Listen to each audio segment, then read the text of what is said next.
Public Relations and Fund Development for the Windsor-Essex Children's Aid Society, and I'm really excited to be here today. Hi, I'm Tina Gatt, Manager of Community Outreach with the Windsor-Essex Children's Aid Society. Mike and I are really excited to bring you the next 12 episodes of our podcast. Whether you're a parent, a youth, a member of our community, we hope this podcast series brings you some insight into the work that we do and offers some resources and helpful information. We are really excited about our guests who will be sharing their knowledge, expertise, and personal experiences. To kick off our inaugural episode, we welcome from New Beginnings, Windsor, Stacy Yanakopoulos and Jeff Kozelenka. Hi, Mike. Thanks for having us.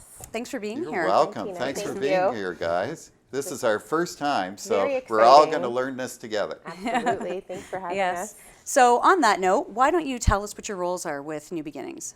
Sure. So I'm the Executive Director at New Beginnings. I started at New Beginnings about 15 years ago and kind of moved through the ranks, started as frontline worker in our custody program, moved through, I was the substance abuse counselor, went into some management positions, and then a couple years ago I was fortunate enough to be the successful candidate to the Executive Director position. So I've been in that position about 2 years now. Great. Jeff? My name's Jeff. I am a youth in transition worker at New Beginnings. I worked previously for 24 years in the custody facility, combined with a couple years at our group homes. And I was hired and I've been with New Beginnings since 1989.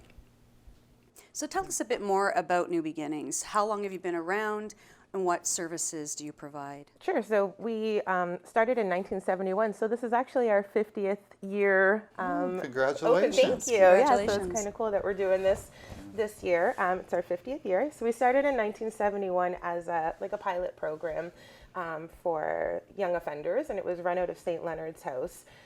Successful program, and kind of moved with the shift of things and closed from the group home model and turned into an open custody facility in 1985. And then we moved from the location at St. Leonard's House to our location on Jeanette. We still have that location now. Ran there successfully as a custody program. And then in about 1985, we moved to the Highland location. Okay. So right now we're located at 1015 Highland, and we also have the building on Jeanette where we run our community programs. So, over the course of those years, we shifted from a custody and detention model and started all kinds of new programs. So we've got our non-residential attendance center, we've got all kinds of community programs that I'm sure we'll talk about as we get more into this. But and it's funny you touched on that because that's what we want to get into right now. Okay. We know you have numerous programs, yes, and we're very fortunate to take advantage of a lot of them. So if you can touch on some of those programs for our audience and tell us a little bit more about the supports and the programs that New Beginnings offers in the community. Yeah, I would love to. Actually, there's so much that we offer that I think the community doesn't know. For a long time, we've been, New Beginnings is associated with custody and detention, right? And that's where, a lot of people connect us too. But we do offer a lot of youth services. So we have our non-residential attendance center, and that's located at the Highland location. And we do outpatient counseling for the Catholic School Board, for the youth justice system. We got all kinds of programs there. So anger management, pro-social skills, life skills, domestic violence, trauma, art therapy, all kinds of stuff. So, very tailored programs to meet the needs of the kids that we have there. Substance abuse counseling is one of our big programs that we offer out of there. We also have some specialized classrooms. So we have a classroom that is geared to helping youth transition back into community school. So whatever issues they're presenting with, whether it's substance use or mental health, or maybe they're just moving to Windsor mid-semester and have some challenges that need to be, addressed, they can attend school there, and that's through Youth Justice or CAS. That's one of our partnerships with you guys. We also have the expulsion classroom, so any youth in Windsor who are expelled attend school at New Beginnings, kind of like a two-pronged approach to help with their academics, but also receive some therapeutic support to help them reintegrate back into community school. We have supervised access center, so visits and access between families and children in a safe, neutral, kind of child-focused environment. Then we have our community programs over at the Jeanette location where Jeff works. So in that building, we operate our youth outreach program. So we have 5 youth outreach workers that go in different priority neighborhoods across the city. So whether it's downtown, Forest Glade, Drouillard, City Center, we're West End. We have some satellite locations that we work out of, and they're out in the community connecting with youth wherever they can and helping them, get referrals to different programs, help meet those basic needs there. We have the Youth in Transition program, which I will let Jeff speak to whenever I stop talking. You're doing great. Just keep going. We have the Risk Intervention and Prevention program, and that's a mobile social work program, so clinical program, kind of working with the highest acuity needs youth. Started out as for youth associated with gang involvement or potential for gang involvement, helping mitigate those risks and formulate some exit strategies, but it's kind of morphed into a prevention-based program, so preventing youth from entering that lifestyle and offering whatever clinical supports we can tie in there.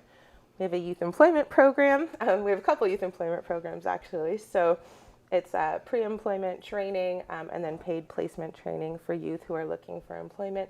We also have a partnership with CAS for the Youth Experience Employment Program. So we help youth who are in care access the same supports, pre-employment training and then paid placements and some aftercare supports after that. So maybe I'll let Jeff speak.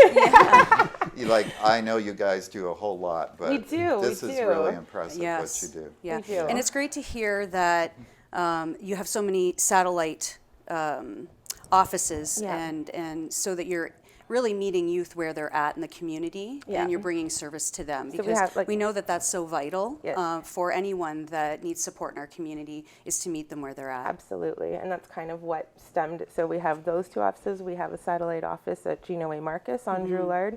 We have a satellite office at the Stag Youth Center in the West End and one at the Bridge in Leamington. Right. And then we also drive around in our cars all day to meet the kids where they're at in the community. Yep.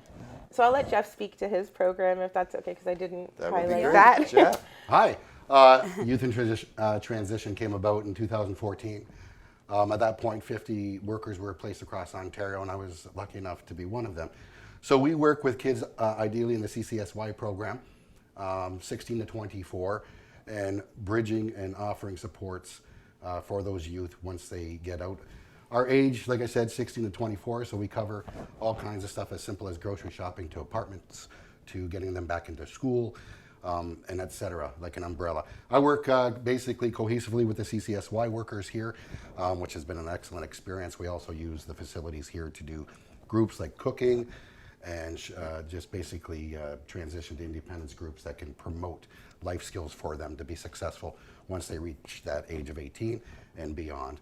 So it's been a great run so far.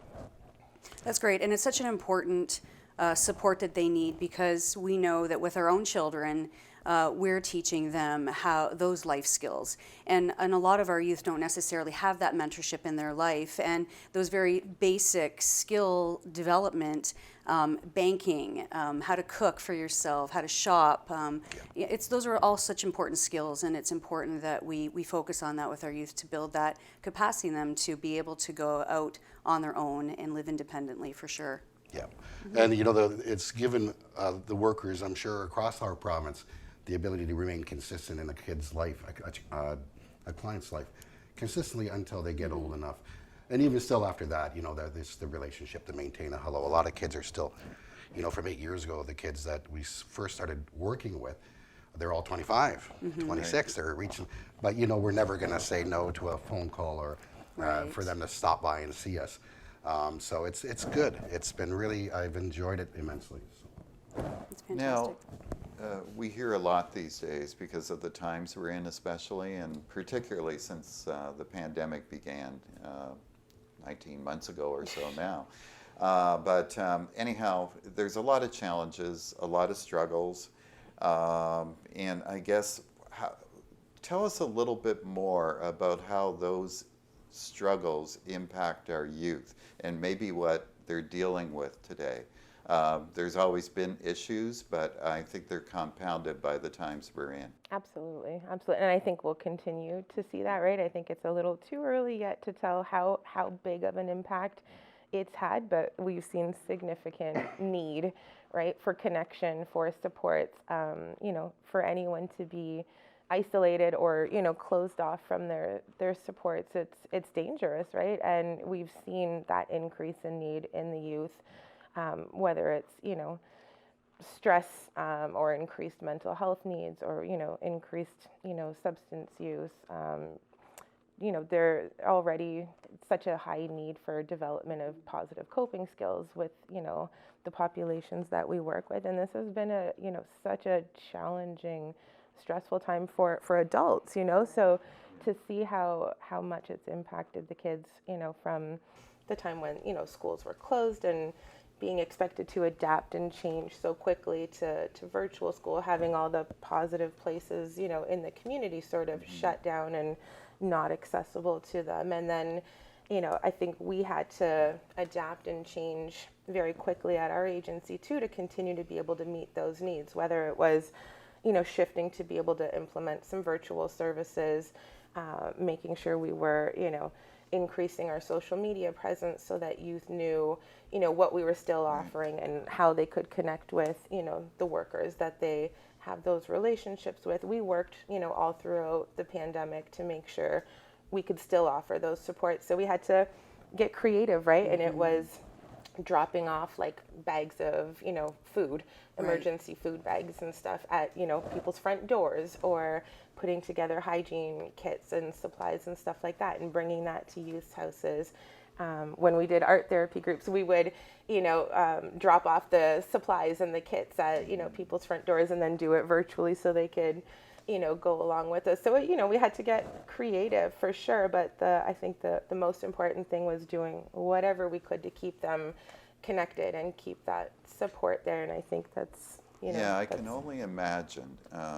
We feel it ourselves. Absolutely. In fact, we were talking about this before the show, but that sense of isolation and how youth must feel, considering things have been shut down. They don't have the financial resources to deal with things, so it's been difficult. Yeah. So I guess it's keeping that link with them all the time. For sure, and factoring that it's had an impact on their families as a whole, right? Like we're talking about so many people that were, unemployed at the time, or, losing homes and losing, connections to families, or if, we just saw so many different levels of stress with, these youth that they've never had to deal with in the past and didn't know how to do, and we didn't know what to do to support on our end too, right? Because it was all new for us too.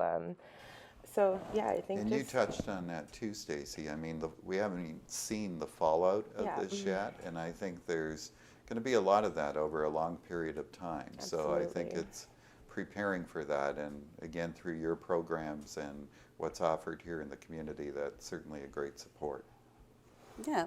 I wonder if we could go back and talk a bit more about the employment program that we partner with and the support that we have for that. We have a grant from RBC, a significant grant and a wonderful grant, of course. And maybe you can talk a bit more about how that program supports the youth that we serve mutually. For sure. So, like I said, we have two different employment programs. So the one that we collaborate with CAS on, the workers, children's service workers or family service workers can refer the youth on their caseloads to our program. And then we offer, I think it's 16 weeks, I should know this, but I think it's 16 weeks of paid employment training. So they learn all kinds of skills like resume building, interview skills, coping strategies, anger management skills, how to deal with tough situations at work, things like that. And then at the end of their pre-employment training, we align them with a workplace that fits, their interests and their needs. We've got, a huge roster of employers. We're very lucky that we have a lot of people in Windsor and the county that have partnered with us, and will take these youth on and sort of mentor them throughout the process. And our staff are there as like a support to help the employers and the youth to get through oftentimes their first ever employment experience. and then they have their paid placement, and then when they're done, hopefully they stay on and are hired on after by the company, and if not, then we work with them to get to that next step, whether it's employment or education or whatever it is that their goals are, to help them move on to that next step with a little bit of employment skills under their belt at this time. So it's a great program. Yeah, we found it. It's a wonderful It program, is. and this is about the third or fourth year of it, and it's just growing and growing. It's been difficult to get it underway with COVID, Yes. but now it's sort of going full stream, and we are seeing the results that are coming out of it. Oh, that's so great it's to wonderful. hear. Yeah. And the blended experience that youth gets coming to New Beginnings, because what becomes just simply as a jobs program becomes a place that they can do laundry at. It becomes a place where they can connect to a YOW, becomes a place where they can connect to a youth and transition worker. So when you talk about support, when we do that wraparound, right? Right. Kids coming to us the clients come to us for work, but hey, this is all the other things we can do Yeah. if you need that help. Right. Right, so- yeah, and again, back to the point I made earlier about our own children. It's like, what do they need to be successful in life? It's not just about landing them a job or them landing themselves a job. It's really how do we prepare our young people for the skills, the jobs of today? Yeah. And so it's a great program, and we've had such success. Is there anything you would like the community to know more about your organization, something you'd like to share, or about the youth that you serve? I think it's important to know that anyone can reach out at any time. All our contact information is on our website, or you can call. I think for families or youth who are struggling or in need of some supports, I think we'll always find a way. There's always a pathway to some sort of support or assistance, and we have great partnerships with community partners. Where we can connect youth to services. If it's not something we do offer, it won't just be sorry, that's not us, and hang up the phone. We'll always work with Right. families and youth to get them the support that they do need. We can offer all kinds of presentations and stuff like that in schools. So I think that's for our education partners and stuff to know that if there's needs or things that they identify, we're happy to go out and sort of do presentations, to sort of meet those needs and, talk about whatever it is that they're seeing, struggles that they're seeing. But I think that's the most important, is that, we have a wide range of services, and we're always happy to collaborate and, creatively sort of think outside the box and meet those needs. I don't know if you have any. Just communication with a CES, like the community, if you have viable places for people to live, apartment searching and independent living and finding these places is very tough. It's getting tougher all the time because of other things like applications and companies that make things difficult. So if the community, by chance, if you have any possibilities of places for young people to live, safe places, contact youth agencies, contact the Children's Aid, because we need help finding these places for these kids. Sure. Having said all that, I mean, with the programs you mentioned and the type of work you do in the community, some of it is very challenging, but it's also very rewarding. So I guess the question is, what motivates both of you and your staff to do what you do? And maybe I'll start with you, Jeff. Oh my God. I guess personally, it's I just love improvement. When you see improvement in any fashion, whether it's small, whether it's big, going back to school or graduating from high school. It started with me when I was young. My dad, my parents, believe it or not, my mom was in care in the 40s with most of her siblings. And I was raised with 5 sisters, 2 of which were fostered. And they were raised with us my entire life growing up. So, it's about opportunity to improve, and the more opportunities that young people get, or anybody gets for that matter, it's wonderful to see. It's wonderful to be part of, and to have a team around you that wraps, like I said, with New Beginnings and with the CCSY workers. It's you just keep going. You keep going. Right. Thanks for sharing that. Stacy? My turn? Okay. No, I think, it's definitely challenging, like you said, but it's never the youth that are challenging. It's the barriers that we face, Absolutely. as a community, helping them sort of reach that potential that we see in them, right? And there's barriers like housing, things like that are sort of out of our control at a micro level. But, seeing those successes, just like Jeff said, in youth, and kind of, just as as an executive director, being able to see like how passionate the staff are there, is great for me. I, kind of went through different positions, and I was always passionate about doing whatever was in my power to help these youth succeed, right? And that looks different for every youth. And I think, being in a position now where we can't expect these kids to have all these skills that, Right. they're not taught yet. We sort of have, as a community, have this idea that, at a certain age, at 16 or at 18, we're supposed to just like wash our hands and these kids are supposed to know what to do. But I think about even myself growing up in a supportive house, like I needed those supports and I needed to be taught those skills, right? And so I think it's, doing whatever we can in our power to see them thrive, not just survive, right? Like, and connection is a big part of that, and that doesn't end, as you say, at 18 for sure. Well, I know myself, I see the passion that you both have for your jobs, and you probably don't even refer to them necessarily as your jobs, but you probably hear us all the time, so like, my kids, our kids, and I'm like, no, and try to like shift the language, like, but. Right, we do too. So obviously the youth that you work with really pick that up. And that's important. They feel that connection with you.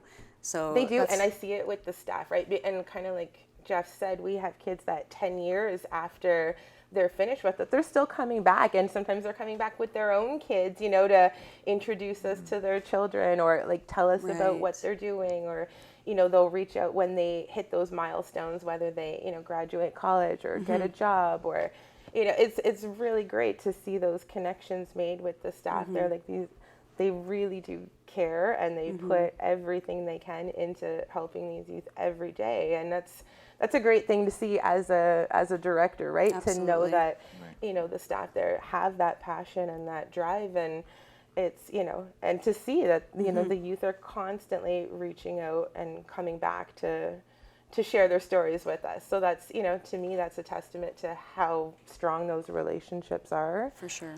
Well, I think you touched on something there too, and I think for any young person, but particularly for a lot of the kids that we deal with, the key is they need somebody to believe in them. Yeah. And I think everything else can sort of happen from there.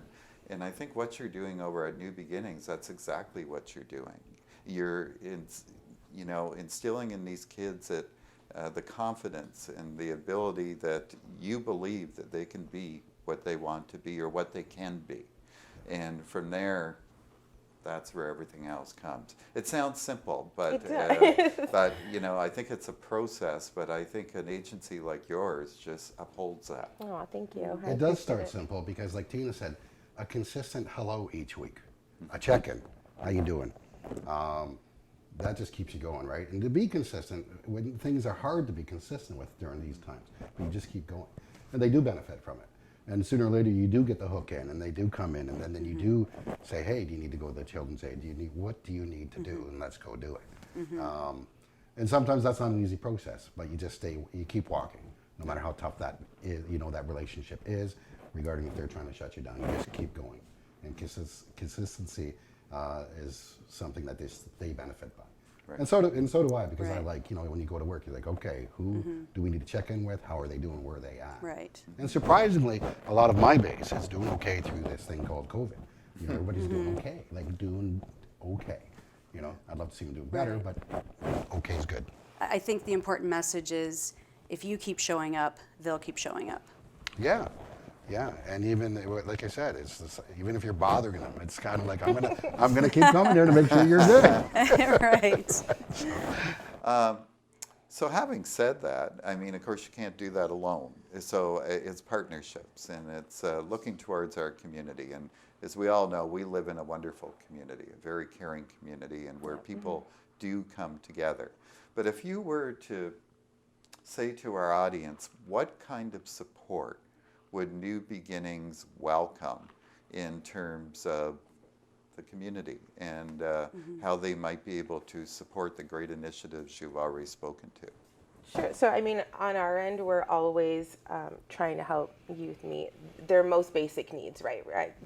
We can't force them to do anything else or expect them to meet bigger goals if their basic needs are not met, right? So we have an emergency food pantry, right, where we're always putting together like bags of food and bringing it to the kids, or the kids can come and sort of grocery shop in our food bank. So we are always looking or, open to taking donations for the food bank. Another big one for us is as we get closer to winter, we're always in need of, gloves, scarves, hats, stuff like that we can go out and distribute to the youth. Socks are a big one for us. I know it sounds silly and it sounds small, but we have I think a huge caseload of youth that are always in needs of with the winter items. You can reach out to anyone at New Beginnings and we can pick up, or you guys can drop off items. I guess that was my question too. How can our listeners connect with you? Yeah, so I mean, we're working in person. We're at both offices, so you can always drop in. There's always somebody there to support. Website is www.newbeginningswindsor.com.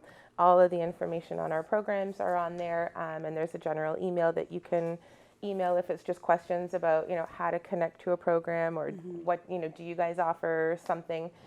You'll get a response quickly that way. You can call. You'll always reach somebody who can steer you in the right direction and get you to who you need to talk to. Cash donations are always welcome, or gift card donations, things like that we can share with the youth. So you can connect through our website. So yeah, and then any type of collaboration that we can come up. It's not just about supporting financially. It's about we're always open to collaborating, always open to partnering. And sometimes it's those collaborations that best meet the needs of these youth and come up with creative ways to. Absolutely. Well, thank you so much. Thank This has been you. a great first episode. So much information. I just, on behalf of our organization, want to thank you for your ongoing partnership and the support that you give youth in our community. Oh, thank you. And just wonder, is there anything else you'd like to share that we haven't already covered? I don't know. I think we've covered a lot of ground. As far as our food bank, keep in mind it's tough getting young people into big food banks, right? Stigma, whatever they feel. I'd want to go to a food bank. But if we have one at New Beginnings, they're more comfortable. So we start them with a very simple food bag that can last maybe 2 or 3 days. And then we build up that confidence, and we say, hey, let's go to the Mission Food Bank. Let's go out to the Unemployed Help Center. Let's go to the Homes Coalition. All of these wonderful resources. But we just like it simple. The clients love simple stuff. So craft dinner, granola bars, ravioli in a can, stuff that they can put together quickly and go, because a lot of them are on the go. They're busy. Right. That would be great, because we blew through our whole pantry from the Miracle Food Drive. So we're actually serving a lot of people through that food bank, more than what we realized. We're like, man, whatever, 100, 150 kids last year, possibly. So that would be wonderful for us. And that's a basic need that you can, when you go visit someone, saying, what do you need? You just need some food, Right. Well, Stacy and Jeff, thank you. Thank you. Thank you for what you do. And, we value our partnership, as Tina mentioned. And thank you for setting the bar as our first guest. Oh, thank you, and congratulations on this. It's so Thank you, exciting. everybody, for joining us today.